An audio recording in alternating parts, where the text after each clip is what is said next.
Bonjour et bienvenue au cœur du Chablisien et du Tonnerrois en Bourgogne. Pendant 48 heures, nous avons suivi Morgane et Romain dans leur découverte du territoire. Pour commencer, nous les avons suivis jusqu'au centre-ville de Chablis, où ils ont pu louer des trottinettes électriques et continuer leur visite en arpentant les chemins du fameux vignoble chablisien. Une manière dynamique de découvrir ce magnifique décor, propre à la destination et d'apprécier la nature et les paysages environnants.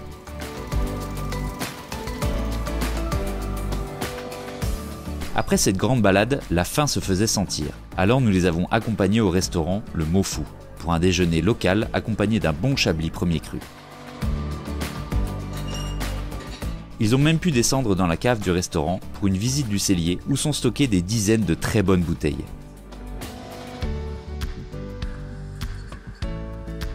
L'appel de l'eau se faisant, nous sommes tous montés à bord d'un bateau habitable, sans permis, où nous avons remonté le canal du Nivernais en compagnie de son capitaine. Rien de mieux que de découvrir la vallée environnante en voguant sur les flots, un tout autre point de vue s'offrait à nous. L'après-midi touchant à sa fin, il était temps pour les deux amoureux de rejoindre leur hébergement pour la nuit, l'hôtel du Vieux Moulin. Après avoir récupéré les clés de leur chambre, ils ont pu profiter de leur soirée dans ce lieu bucolique, bercé par le bruit de l'eau et du moulin.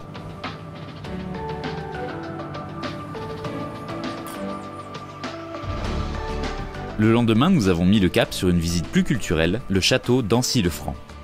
Véritable palais de la Renaissance italienne, cet édifice nous a transportés à travers le temps tout le long de la visite, sans parler de son architecture incroyable et de ses splendides jardins.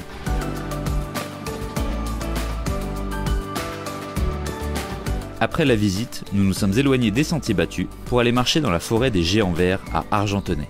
Sans avoir croisé de véritables géants, nous avons pu faire la rencontre d'Alain, qui nous a présenté ses sculptures de chevaux faites à base de bois, d'argile ou encore d'arbres vivants.